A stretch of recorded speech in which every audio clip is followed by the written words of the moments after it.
అందరికీ నమస్కారం. కువైట్లో పనిచేస్తున్న భారతీయ డెలివరీ డ్రైవర్లను స్థానిక మీడియా మాట్లాడుతూ వివరాల్లోకి వెళితే ఆ యొక్క భారతీయుడు మాట్లాడుతూ, నా పేరు ఇస్లాం, నేను భారతదేశంలోని కలకత్తా నుంచి కువైట్కి వచ్చాను.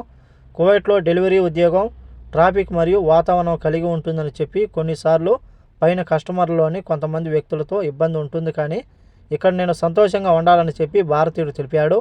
భారతదేశంలోని నా యొక్క కుటుంబాన్ని ఇక్కడ వచ్చిన జీతంతో పోషించుకుంటూ ఉన్నానని చెప్పి, అలాగే కువైట్లో ఉద్యోగం అంత సులభం కాదని, చివరికి జీతం మరియు బెనిఫిట్స్ చిట్కాలు నాకు మంచి సమృద్ధినిచ్చాయని చెప్పి, అలాగే కువైట్లో నాకు చిరాకు కలిగించే విషయం ఏంటంటే, నేను డెలివరీ చేసేందుకు వెళ్ళినప్పుడు కస్టమర్లు ఫోన్ కాల్ ఎత్తనప్పుడు నాకు బాధ కలిగిస్తుందని చెప్పి, అదే సమయంలో వేసవిలో నా యొక్క బైక్ యొక్క సీట్ ఏదైతే ఉందో అది అత్యంత వేడిగా ఉంటుందని చెప్పి, అలా డెలివరీ ఉన్నప్పుడు డ్రైవింగ్ చేయడం చాలా కష్టంగా ఉంటుంది.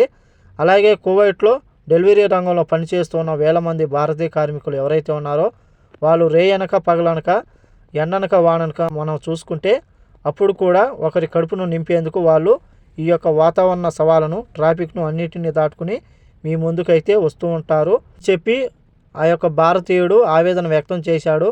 ఈ వీడియో నచ్చితే లైక్ చేయండి, షేర్ చేయండి, సబ్స్క్రైబ్ చేసుకోండి. నెక్స్ట్ వీడియోలో మళ్ళీ కలుద్దాం. జై హింద్.